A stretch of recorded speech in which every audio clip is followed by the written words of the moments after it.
क्या आपको एलजी का नाम देखकर ही एक टीवी खरीद लेना चाहिए या फिर 32 या 35,000 के बीच में आपको सैमसंग, शाओमी या फिर टीसीएल जैसी टीवी पर भी आपको जाना चाहिए? जब आप मार्केट में जाते हैं या फिर ऑनलाइन या ऑफलाइन परचेस कर रहे होते हैं तो वो चीज़ें भी आपको देखने को नहीं मिलती है, सेल्समैन भी आपको वो चीज़ें नहीं बताता जो आज के वीडियो में मैं आपको बताने वाला हूँ। दोस्तों, आज आप ये जो टीवी देख रहे हैं ये है एलजी के नैनो एआई एनयू सीरीज 87 की एलईडी 43 इंच की टीवी। इस टीवी को मैं काफ़ी टाइम से यूज़ कर रहा हूँ, जहाँ पर मैंने इसमें नेटफ्लिक्स चलाया है, इसमें जियो हॉटस्टार यूज़ किया है, इसमें यूट्यूब भी चलाया है और नॉर्मल मैंने टीवी के भी मज़े लिए हैं। वो एक्चुअल एक्सपीरियंस जो है ना, मैं इस वीडियो में शेयर करने वाला हूँ, जिसके बाद में आप ये डिसाइड कर पाएंगे कि इस टीवी को आपको अपने लिए लेना चाहिए या नहीं लेना चाहिए। इसकी बिल्ड क्वालिटी की और डिज़ाइन की बात करें तो बिल्ड क्वालिटी काफ़ी सॉलिड आपको देखने को मिलेगी। बैक साइड में इसमें आपको लीनियर डिज़ाइन देखने को मिलेगी, यानी कि इसमें थोड़ा सा आपको एनहेंसमेंट करते हुए देखने को मिलेगा, जो एलजी ने काफ़ी बढ़िया चीज़ दी है। प्रीमियम आपको चीज़ इसमें देखने को मिलती है।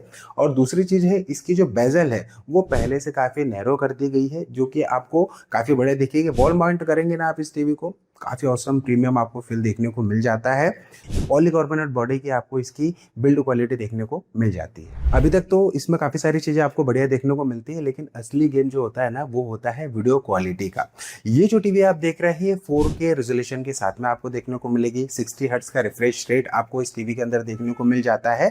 और सबसे अच्छी बात मुझे ये लगती है कि इसके अंदर आपको जो चीज़ें देखने को मिलती है, स्पेशली मैं प्रोसेसर की बात कर रहा हूँ, यहाँ पर आपको अल्फा 7 एआई प्रोसेसर जनरेशन 9 देखने को मिलता है और नैनो टेक्नोलॉजी देखने को मिलती है। अब ये देखिए, इसे मैं सिंपल लैंग्वेज में आपको बताऊं तो इसका मतलब ये होता है कि जब आप 4K अपस्केलिंग वाला कंटेंट देख रहे होते हैं, यानी कि स्टैंडर्ड क्वालिटी में देख रहे होते हैं या हाई डेफिनेशन क्वालिटी में देख रहे होते हैं, तो उस कंडीशन में इसका जो प्रोसेसर है या फिर नैनो टेक्नोलॉजी क्या काम करती है कि इसमें जो कलर है वो ओवर सेचुरेटेड आपको देखने को नहीं मिलते हैं। जो ब्लू है और जो ग्रीन है इसमें आपको काफ़ी नेचुरल टाइप के देखने को मिलते हैं। और यही मेन नैनो टेक्नोलॉजी का काम होता है, जहाँ पर वो जो कलर्स रहते हैं ना उसे वो प्रॉपर तरीके से फिल्टर करता है, जिससे कि जब आप इस टीवी में वीडियो क्वालिटी का मजा ले रहे होंगे तो इसका स्क्रीन टोन आपको काफ़ी बेटर देखने को मिलेगा।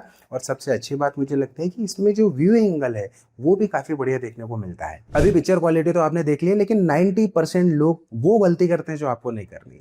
हम हमेशा मैक्सिमम जो वीडियो इसमें देखते हैं वो लो क्वालिटी में देखते हैं। देखिए, जो ज़्यादातर लोग होते हैं जब वो टीवी पर कंटेंट देख रहे होते हैं ना, वो नेटफ्लिक्स पर कंटेंट नहीं देख रहे होते हैं, या तो वो यूट्यूब पर कंटेंट देखते हैं, इसके अलावा दूसरे ओटीटी कंटेंट हो गया, या सबसे मेन बात, हम फ्री डिश पे या फिर केबल के थ्रू हम इस पर मजा ले रहे होते हैं। और उसकी क्वालिटी जो है ना आपको बहुत ही ज़्यादा अच्छी देखने को नहीं मिलती है।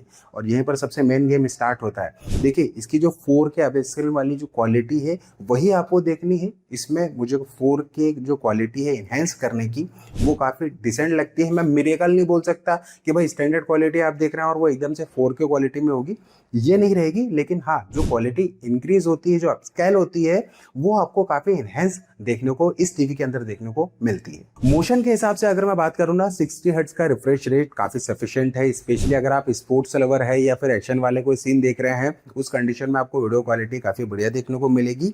अगर आप एक स्टैंडर्ड गेमिंग लवर है, उसके हिसाब से भी आप इस टीवी के अंदर गेम प्ले कर सकते हैं। लेकिन ये टीवी कॉम्पिटिटिव गेमर्स के लिए नहीं है, क्योंकि उन्हें एक अच्छे रिफ्रेश रेट की ज़रूरत होती है। स्पेशली मैं अगर बात करूँ 120 रिफ्रेश रेट से अगर आप कंपेयर करेंगे ना, तो ऐसे रिफ्रेश रेट के साथ में आपको गेमिंग वाला मजा उस लेवल का देखने को नहीं मिलेगा। इस बात को हमेशा आपको कंसिडर करना है। पिक्चर क्वालिटी को और चेक करने के लिए हमने इसमें रियल टेस्ट भी करके देखे हैं, जैसे कि हमने YouTube पे कुछ वीडियो प्ले करके देखे हैं, हमने Netflix पे कुछ वीडियो प्ले करके देखे हैं जहाँ पर हमने HDR10 जैसी चीज़ें देखी है। इसके अलावा हमने अमेजन प्राइम हो या फिर जियो हॉटस्टार पर जो भी IPL के हाईलाइट्स रहते हैं, ये क्रिकेट मैच की हाईलाइट रहती है ना, वो भी प्ले करके देखे हैं। उसमें भी काफ़ी अच्छा आपको वीडियो क्वालिटी देखने को मिल जाती है। कलर बहुत ज़्यादा ओवर सैचुरेटेड आपको देखने को नहीं मिलेंगे। एक नेचुरल फील आपको इस की वीडियो क्वालिटी के अंदर देखने को मिलता है, जो कि फैमिली लवर्स हो उनके लिए काफ़ी बढ़िया आपको फील देने वाली है ये टीवी। इसके अलावा इस टीवी के अंदर आपको डायनेमिक टोन मैपिंग, साथ ही इसमें गेम डैशबोर्ड का भी एक एक्स्ट्रा फीचर भी देखने को मिल जाता है। पिक्चर क्वालिटी के बाद में हम बात करते हैं इसकी साउंड क्वालिटी की। क्या इसमें साउंड बार अलग से लेना पड़ेगा, नहीं लेना पड़ेगा?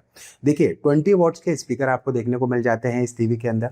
साथ में इसमें आपको डॉल्बी एटमॉस या फिर हम बात करें AI साउंड प्रो जैसी टेक्नोलॉजी इसके अंदर देखने को मिलती है, जिससे कि आपको जो वॉइस है ना वो काफ़ी क्रिस्टल देखने को मिलेगी। जब हमने इसको टेस्ट किया तो उसमें बेस थोड़ा सा कम नज़र आया, लेकिन हम इसकी स्पेशली साउंड क्वालिटी की बात करते हैं, वो एक आपको इमर्सिव साउंड क्वालिटी देखने को मिल जाती है।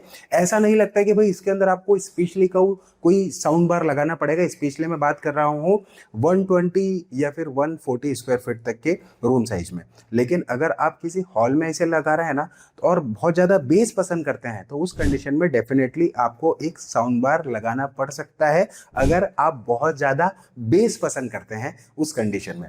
लेकिन अगर आप नॉर्मली ओटीटी पे या फिर डेली लाइफ में अगर आप टीवी देख रहे होते हैं ना, तो फिर उस कंडीशन में कोई भी साउंड बार की इसमें रिक्वायरमेंट नहीं होती है। इसके बाद में जब आप कोई टीवी लेते हैं ना, तो आपको उसका एक ऑपरेटिंग सिस्टम भी चेक करना चाहिए। जैसे कि इसके अंदर आपको एलजी का वेव ओएस ऑपरेटिंग सिस्टम देखने को मिलता है, जो कि स्पेशली एलजी की टीवी में देखने को मिलेगा।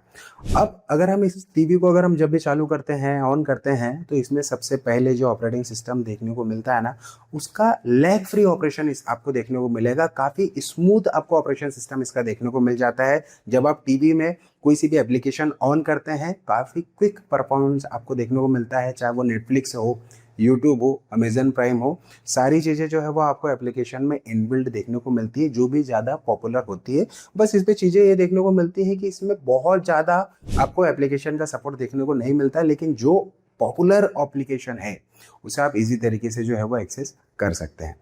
अब इसमें एक अच्छी चीज़ ये देखने को मिलती है कि जब आप एलजी की टीवी लेते हैं तो इसमें 5 साल तक आप इसके जो ऑपरेटिंग सिस्टम है उसको अपग्रेड कर सकते हैं। यानी जब भी इस टीवी के अंदर कोई नई लॉन्च या नई टेक्नोलॉजी आएगी तो वो 5 सालों तक आपको बढ़िया चीज़ें देखने को मिलेगी, क्योंकि वो 5 सालों तक आप उसे अपग्रेड कर सकते हैं। इसके अलावा इसके अंदर गूगल जेमिनी एआई को पायलट वाला भी फंक्शन दे के रखा है। यानी कि आज बढ़ती हुई टेक्नोलॉजी के साथ में जब हम एआई फीचर की बात करें, जैसे AI search, chatbot, AI concierge, voice ID, वो सारे फंक्शन आपको देखने को मिलते हैं। और अच्छी बात ये है कि एलजी टीवी के अंदर ना आपको इसके खुद के सेपरेट चैनल देखने को मिल जाएंगे। यानी एलजी चैनल्स भी आप बिना किसी डिश के लगाए हुए भी पूरा मजा इसमें ले सकते हैं। चाहे वो न्यूज़ चैनल देख रहे हो, स्पोर्ट्स ले रहे हो, या फिर किड्स जैसे कोई भी चैनल अगर आप ऑपरेट करना चाहते हैं ना, तो बिना किसी डिश केबल के आप इसके अंदर एक अच्छा मजा ले सकते हैं। तो ये चीज़ें मुझे जो है ना वो पर्सनली काफ़ी अच्छे लगी कि भाई इसमें आपको अलग से कोई भी डिश केबल जैसी चीज़ें नहीं लगानी है। कनेक्टिविटी पोर्ट्स में आपको 3 HDMI, एक यूएसबी पोर्ट देखने को मिल जाता है। इसके अलावा आपको गूगल क्रोमकास्ट का फंक्शन देखने को मिल जाता है, ब्लूटूथ का फंक्शन देखने को मिल जाता है। यानी आपको सारे जो चीज़ें आपको कनेक्टिविटी पोर्ट्स में मिलना चाहिए ना, वो सारी चीज़ें आपको इसके अंदर देखने को मिलती है। इस टीवी के रिमोट की मैं बात करूं तो ये जो रिमोट है ना, आपको IR रिमोट देखने को मिलता है। यानी कि आप टीवी के जस्ट सामने से आप इसे ऑपरेट कर सकते हैं। यही चीज़ मुझे इस टीवी के साथ में थोड़ी सी डिसअपॉइंट करती है, क्योंकि ये जो रिमोट है ना, ये बहुत ज़्यादा यूज़र फ्रेंडली नहीं है यार। प्रैक्टिकली मैं बात करूँ इसके लिए, अगर आपको बहुत ज़्यादा एक स्मूथ फंक्शन आपको इसमें ऑपरेट करना है तो डेफिनेटली इसमें आपको मैजिक रिमोट लेना होगा, क्योंकि मैजिक रिमोट में थोड़ी सी टीवी बहुत अच्छे तरीके से ऑपरेट हो जाती है। लेकिन IR रिमोट में मैं बहुत ज़्यादा डिसअपॉइंटमेंट फील करता हूँ कि भाई इतनी अच्छी टीवी के साथ में इस तरीके का रिमोट भी आज की तारीख में LG दे रही है। अगर आप काफ़ी अच्छा फंक्शन दे रहे हैं तो भाई इसमें थोड़ा सा रिमोट भी आप दे सकते हैं। लेकिन एक अच्छी बात ये है कि आप मैजिक रिमोट जो है ना, वो आप इसके लिए एक्स्ट्रा परचेस कर सकते हैं, जो कि लगभग 18 से 2000 रुपये की कॉस्टिंग आती है।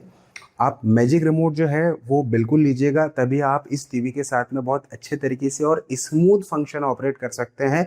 अदरवाइज ये रिमोट तो काफ़ी डिसअपॉइंट मुझे पर्सनली लगता है। इस LG टीवी की अगर मैं प्रॉज एंड कॉन की बात करता हूं तो देखिए, सबसे पहले अगर मैं इसके कुछ कॉन की बात करूं तो सबसे पहला कॉन ही यही है कि भाई इसमें रिमोट जो है वो आपको IR रिमोट देखने को मिल रहा है, मैजिक रिमोट आपको देखने को नहीं मिलता। दूसरा, इसमें रिफ्रेश रेट आपको 60 हर्ट्ज का देखने को मिलता है। स्पेशली अगर हम गेमिंग लेवर्स की बात करें तो वहाँ पर रिक्वायरमेंट होती है 120 हर्ट्ज रिफ्रेश रेट की, जो कि इस टीवी के साथ में आपको देखने को नहीं मिलता। अगर हम बहुत ज़्यादा बेस वाली चीज़ों पे बात करें तो 20 वॉट्स के ही स्पीकर आपको देखने को मिल रहे हैं, जो कि बहुत ज़्यादा बेस नहीं देते हैं। ये तीसरी कमी मुझे इसमें नज़र आती है। लेकिन जब मैं इसके फ़ायदों की बात करता हूँ, अच्छी बात यह है कि भाई इसकी आफ्टर सेल सर्विस काफ़ी बढ़िया आपको देखने को मिलेगी, क्योंकि LG का एक बहुत ही अच्छा नेटवर्क आपको आफ्टर सेल से सर्विस में देखने को मिलता है, चाहे आप किसी भी कैटेगरी का प्रोडक्ट बाय कर लें। दूसरी चीज़, इसकी जो कलर एक्यूरेसी है ना, वो काफ़ी बढ़िया आपको देखने को मिलती है। पंचे कलर्स तो देखने को मिल ही रहे हैं, लेकिन बहुत ज़्यादा ओवर सैचुरेटेड कलर देखने को नहीं मिलते हैं। कलर्स काफ़ी नेचुरल आपको देखने को मिलते हैं, जिससे कि टीवी का देखने का एक्सपीरियंस है वो आपको काफ़ी बढ़िया देखने को मिल जाता है। 5 साल के लिए आपको जो ऑपरेटिंग सिस्टम है वो अपग्रेडेबल देखने को मिल रहा है ना, ये काफ़ी बढ़िया चीज़ आपको देखने को मिलती है। इसके अलावा इसकी जो बिल्ड क्वालिटी है वो पहले से काफ़ी ज़्यादा एलजी ने इन्हेंस करी है, जो कि मुझे भी काफ़ी पसंद आई है, जिसमें आपको लीनियर डिज़ाइन जो है वो उसके बैक साइड में देखने को मिलती है। अब आप बोलेंगे भाई बैक तो हम देखते ही नहीं, लेकिन इसकी जो बिल्ड क्वालिटी है वो काफ़ी आपको बढ़िया देखने को मिल जाती है। अगर आप इस प्रोडक्ट को बाय करना चाहते हैं तो जो वारंटी है वो आपको 1 साल की ओवरऑल प्रोडक्ट पर देखने को मिलेगी, और जो प्रोडक्ट है वो आप 32,999 रुपए में इस टीवी को अपने लिए परचेस कर सकते हैं। दोस्तों ये रही पूरी इंफॉर्मेशन LG के नैनो AI NU87 सीरीज के बारे में। अगर मैं इस टीवी के वर्डिक्ट की बात करूँ ना, ओवरऑल ये टीवी काफ़ी बढ़िया है। नेचुरल लुक आपको देखने को मिल जाएगा, नेचुरल वीडियो कलर परफॉर्मेंस आपको देखने को मिल जाएगा इस टीवी में। अगर आप गेमिंग लवर नहीं है और आप अपने लिए डेली बेसिस पर टीवी देखना चाहते हैं, चाहे वो आप OTT कंटेंट कंज्यूम करें या फिर आप डिश केबल या फिर एंटीना के थ्रू आप जो भी चीज़ें देखना चाह रहे हैं उसका मजा काफ़ी बढ़िया तरीके से ले सकते हैं। 4K अपस्केलिंग भी इसमें काफ़ी बढ़िया तरीके से आपको देखने को मिल जाती है। 43 इंच टीवी के अलावा भी अगर आप सेम सीरीज में चाहते हैं तो आपको अलग अलग जो है वो इंच साइज के पैनल वाली टीवी भी देखने को मिल जाएगी। इन सभी की बेस्ट बाय लिंक आपको डिस्क्रिप्शन में और प्रोडक्ट टैग में मिल जाएगी, आप वहाँ से ये टीवी जो है वो बाय कर सकते हैं। दोस्तों इस टीवी के बारे में आपके क्या क्वेश्चन है, प्लीज़ कमेंट बॉक्स में कमेंट ज़रूर कीजिएगा ताकि मैं उसका आपको आंसर दे सकूं। आज के वीडियो में इतना ही, मिलते हैं किसी अन्य वीडियो में। तब तक के लिए आप अपना और अपने परिवार का ध्यान रखें। तब तक के लिए जय हिंद, वंदे मातरम।